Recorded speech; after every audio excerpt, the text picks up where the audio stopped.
Tis, isang sumisikat na tong entertainment na ang para sa tagumpay ngunit brukot na paraan. Kahit na harapan ng kanyang karera, luktot na katotohanan ang nangyari. Dapat sana ay isang regular kula, ang sukdulan at fan mula sa OnlyFans na kung saan nakagapos kanyang bibig at sa isang bago. Ngunit ang at ang kanyang napagtanto ng mamatay. Sa halip na humingi ng san ang kanyang buhay gamit laslas ang kanyang lalamunan mercy.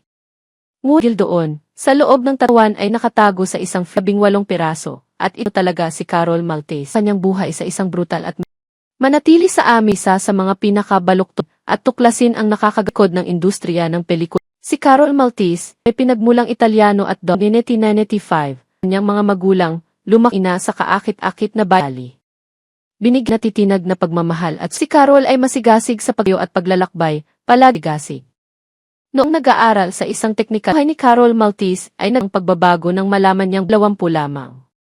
Nagpa siya si Carol na siya at ang kanyang sa mga hamon ng pagiging magpiniling lumipat sa Verona kataon at isang bagong sa Verona, nagsimulang isang konsultant sa pagbebentos at sa ilang sandali unting bumubuti para sa noong 2019, Carol nang umibig siya sa loob ng ilang buwan hanggang sa matuklasan ng tinapos ang kanilang relasyon. Pat siya sa kanyang bagong kaparehang anak sa kanyang ama. Personal na buhay ay hindi pang ina ni Carol ay nagkaroon dahil sa isang neurodegenerate. Nais ni Carol na makasakit ang pandemya ay tumama dulot ng mga lockdown at kagulo.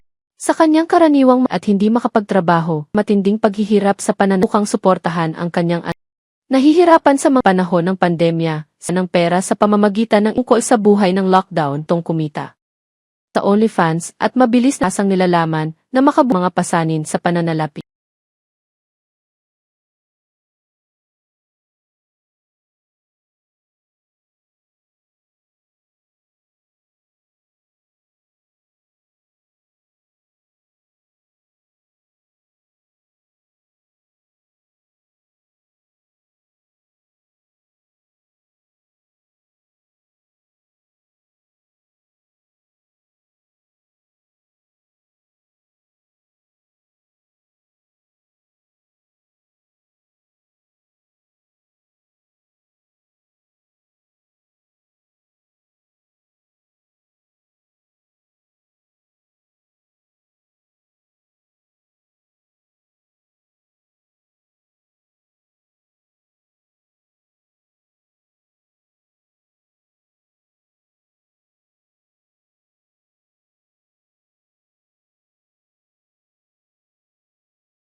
Gayunpaman, ang kanyang bagong pagpipilian sa karera ay humantong sa panlipunang paghihiwalay dahil maraming mga kaibigan ang dumistansya sa kanilang sarili na tinitingnan ang kanyang trabaho bilang hindi katanggap-tanggap. Ipinagtanggol ni Carol ang kanyang trabaho bilang sining at pagpapahayag, pinupuna ang kawalan ng pagtanggap ng Italia para sa gayong mga propesyon. Habang lumalago ang kanyang kasikatan, nakatanggap si Carol ng mga imbitasyon para sa mga pang-adultong shooting ng pelikula at pagpapakita sa publiko, kahit na nagpahiwatig siya ng mga proyekto at adhikain sa hinaharap na lampas sa industriya.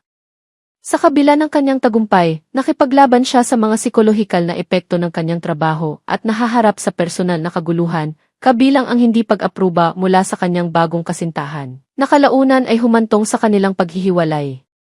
Hindi napigilan, lumipat ang 25 anyos na si Carol Maltese sa maliit na bayan ng Rescaldina, malapit sa Milan, umaasa sa panibagong simula. Kumuha siya ng trabaho sa isang tindahan ng pabango, ngunit ang pang-akit ng industriya ng pang-adultong entertainment ay napatunayang napakalakas at hindi nagtagal ay bumalik siya sa paggawa ng pelikula. Sa panahong ito nakilala niya si David Fontana, isang 42 taong gulang na bangkero na maihilig sa pagluluto at intimate photography. Sa kabila ng pag-aasawa, si David ay may kasaysayan ng paghahanap ng mga kabataang babae para sa tahasang mga photoshoot at agad na nabihag ni Carol. Ang kanilang relasyon ay mabilis na naging isang bayad na sexual na kaayusan na naging tunay na damdamin. Inamin ni David ang kanyang pagtataksil sa kanyang asawa noong Marso 2021 at itinuloy ang diborsyo upang makasama si Carol. Sinimulan niyang tulungan siya sa kanyang pang-adultong nalalaman na kumukuha ng bahagi ng kanyang mga kita. Sa kabila ng kanyang profesional na kilos, naging possessive si David, lalo na nang sinubukan ng dating kasintahan ni Carol na buhayin muli ang kanilang relasyon. Ang paninibugho ni David ay humantong sa mga nagbabantang tawag at maging ang diumano'y paninira sa sasakyan ng ex. Habang ang mga sumusunod na OnlyFans ni Carol ay dumami sa mahigit 30,000 subscriber, hinati niya ang kanyang oras sa pagitan ng Czech Republic at Netherlands. Umunlad sa kanyang karera at nag-ipon ng sapat upang isaalang-alang ang pagretiro sa industriya. Noong Taglagas 2021, umibig si Carol kay Salvatore Galdo, isang kasamahan mula sa mundo ng pelikulang pang-adulto, na nag-propose sa kanya gamit ang isang engagement ring, isang kilos na masaya niyang tinanggap. Desididong bumuo ng hinaharap kasama ang kanyang bagong kasintahang si Salvatore. Hinarap ni Carol ang hamon ng lumaya sa impluwensya ni David. Bagamat patuloy siyang nanirahan kasama si David at umasa sa kanyang pagkakasangkot sa paglikha ng kanyang nilalaman, lumaki ang kawalang kasiyahan ni Carol. Lihim siyang nakipagkita kay Salvatore at nagnanais na bumalik sa Verona upang maging mas malapit sa kanyang anak at magsimula muli. Noong unang bahagi ng 2022, biglang nawala si Carol sa mata ng publiko. Huminto ang kanyang aktibidad sa social media at nagbigay siya ng hindi malinaw na mga dahilan para sa kanyang pagkawala, kabilang ang paghahanap ng bagong apartment at isang dapat na bakasyon sa Dubai. Nang makipag-ugnayan ang mga kaibigan kay David, sinabi niyang wala siyang ideya kung nasaan siya. Lumalim ang misteryo habang lumalaki ang mga hinala tungkol sa kung ano talaga ang nangyari. Noong Marso 2022, napansin ng isang lalaking naglalakad sa Borno, nakilala sa magagandang bangin nito, ang mabibigat at kahina-hinalang itim na bag ng basura sa baybayin. Nagtataka, siniyasat niya ang mga ito at natuklasan ang isang kamay ng tao sa isa sa mga bag. Agad niyang inalerto ang mga pulisya. Ang mga investigador ay nakakita ng 4 na bag na itinapon mula sa bangin na kumamot sa mga bato at nasira ang mga laman nito. Sa loob, natuklasan nila ang 18 bahagi ng isang pinutol na katawan. Sa simula pa lang ng pagkakita ng katawan, malinaw na ang mga ito ay sadyang marahas na pinangit ng salarin upang hadlangan ang pagkakakilanlan. Ang mukha ay malawak na pinutol na ginagawang imposibleng makilala ang biktima ng walang advanced na forensic analysis. Ang ilang bahagi ng katawan ay maingat na hinubaran ng laman na nagmumungkahi ng isang bihasang kamay, malamang na isang mangangaso o magkakatay. Ang tumpak na paghihiwalay ay nagpapahiwatig ng propesyonal na kadalubhasaan, at maliwanag na ang mga bahagi ng katawan ay itinago sa malamig na imbakan bago itinapon mula sa bangin. Naniniwala ang mga eksperto sa forensic na ang mga labi ay direktang itinapon mula sa isang freezer dahil sa maselang katangian ng krimen. Upang sumulong sa paglutas ng krimen, ang pagtatatag ng pagkakakilanlan ng biktima at pangangalap ng ebidensya ay napakahalaga. Ang katawan ay napakaputol na kahit na ang pagtukoy sa kasarian ay imposible nang walang karagdagang pagsusuri. Kinakailangan ang isang komprehensibong pagsusuri sa laboratorio. Samantala, nagsagawa ng press conference ang mga investigador upang alertuhan ang mga lokal na residente at humanap ng mga saksi, kahit na ang pagkakakilanlan at sanhi ng kamatayan ng biktima ay nanatiling hindi alam noong panahong iyon. Sa kalaunan, kinilala ng mga forensic expert ang biktima bilang isang kabataang babae na humigit kumulang 155 sentimetro ang taas na may maitim na buhok. Ang kanyang mga kuko ay pininturahan ng lilang barnis at mayroon siyang 11 tattoo. Karamihan sa mga ito ay sadyang nasira ng pumatay. Sa kabila nito, naglabas ang pulisya ng mga paglalarawan ng mga tattoo sa pag-asang may makakilala sa kanila. Nakumpirma na mahigit 1 buwan ng patay ang biktima at itinago sa freezer bago itinapon sa bangin. Ang mamamahayag na si Andrea Torelli, na interesado sa kaso ng pagpatay, ay naghinala na ang pumatay ay nakatira sa malapit at kilala ang biktima. Nagtataka siya kung bakit walang nag-ulat na nawawala siya, dahil mahigit 1 buwan na itong patay. 1 linggo pagkatapos ng pagtuklas, nakilala ng isang saksi ang biktima mula sa kanyang mga tatoo at kinilala siya bilang si Charlotte, sa isang pang-adultong artista sa pelikula. Kinumpirma ito ng pulisya at inilabas ang kanyang pseudonym sa publiko. Nalaman ni Torelli na ang tunay na pangalan ni Charlotte ay Carol Maltese. Natuklasan niya na nagtrabaho si Carol sa 2 pang-adultong studio ng pelikula. Ang isang studio ay hindi nakarinig mula sa kanya sa ilang sandali, habang ang isa ay nagbigay ng kanyang numero ng telepono na humahantong sa kanyang pagkakakilanlan. Ilang beses tinawagan ni Andrea Torelli ang telepono ni Carol Maltese, ngunit walang sagot. Pagkatapos ay nag-message siya sa Messenger at nakatanggap ng tugon mula sa isang taong nagpapanggap na si Carol. Sinubukan ni Torelli na mag-set up ng isang panayam, ngunit ang mga tugon ay bastos at hindi nakikipagtulungan na humantong sa kanya upang maghinala na nakikipag-usap siya sa pumatay. Sinabi ni Torelli na ang isang katawan na may mga tato ni Carol ay natagpuan upang subukan ang kanyang teorya. Ang biglaang katahimikan mula sa kabilang dulo ay nakumpirma ang kanyang hinala na siya ay nakikipag-usap sa pumatay.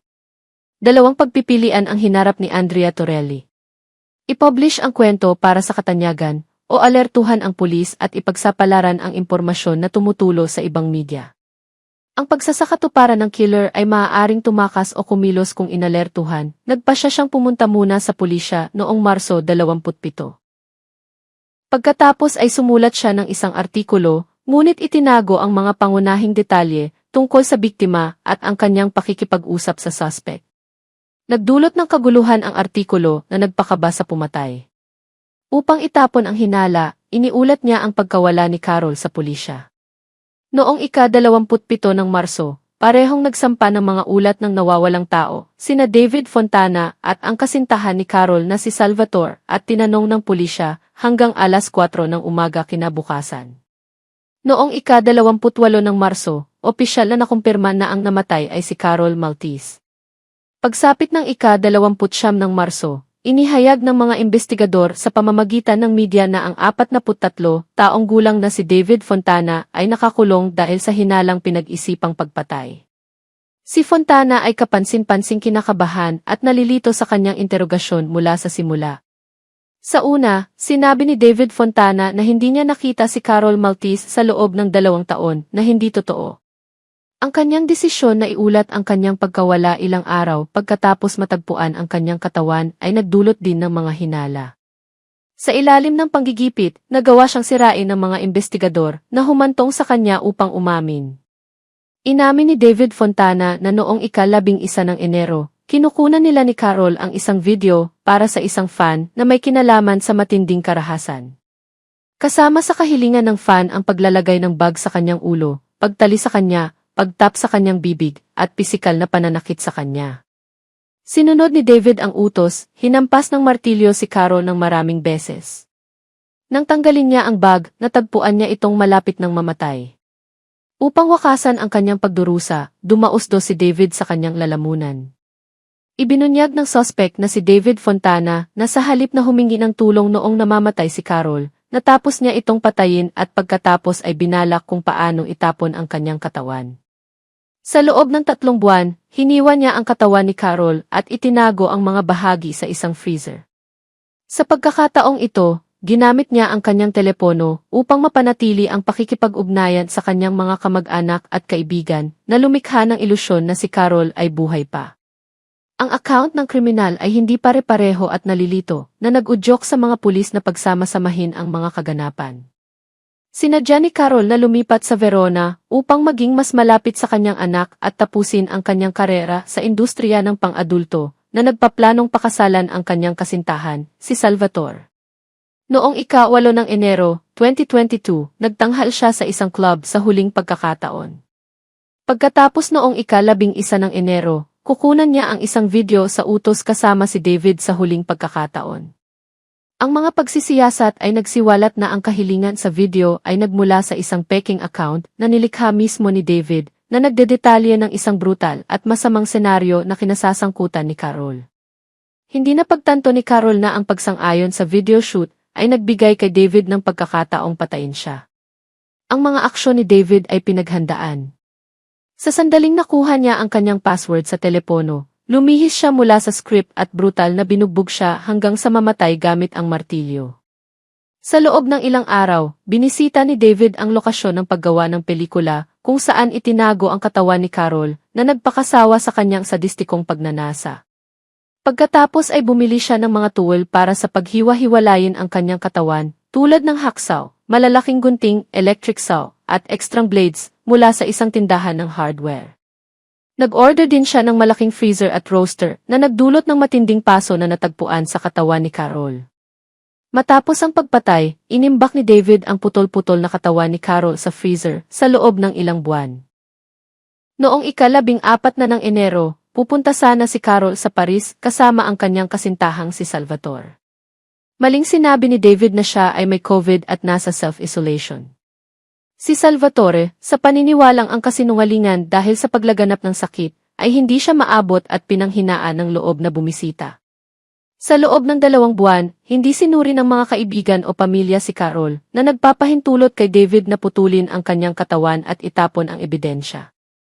Napanatili ni David ang ilusyon ng patuloy na pag-iral ni Carol sa pamamagitan ng pagsagot sa mga tawag at text mula sa kanyang telepono at pag-update sa kanyang social media ng mga larawan mula sa kanyang gallery. Bumili siya at binayaran ang kanyang upa para isulong ang pagkukunwari.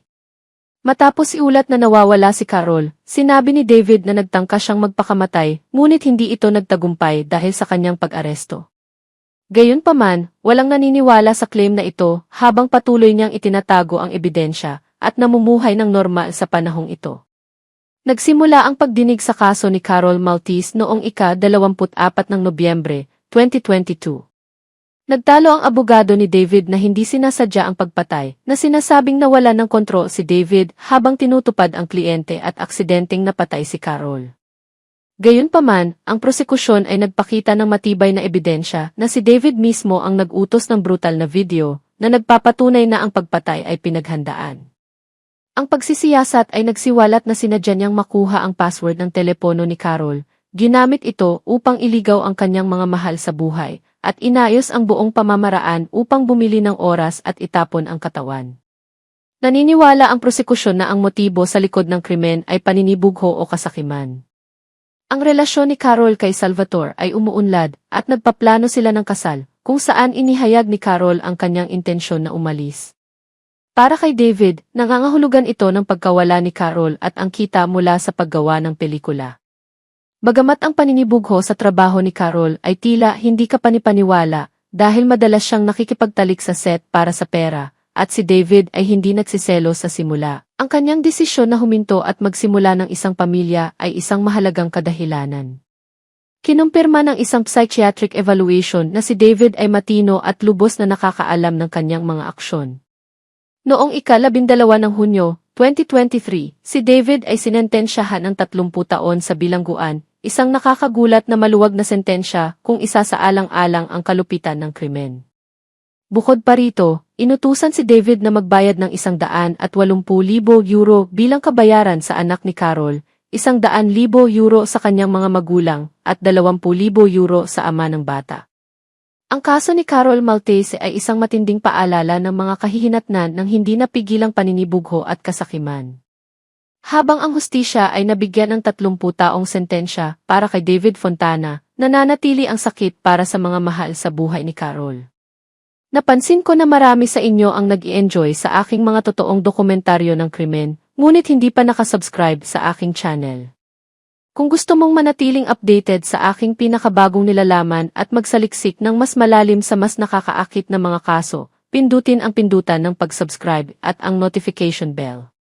Ang iyong subscription ay tumutulong sa akin na magpatuloy sa paggawa ng mga dokumentaryo na may mataas na kalidad at pinapanatili kang may alam sa aking mga pinakabagong video na ipaplabas. Gayon din, maglaan ng ilang sandali upang panoorin ang aking iba pang mga video para sa mas nakakaintriga at mga misteryosong mga kwento. Salamat sa iyong suporta.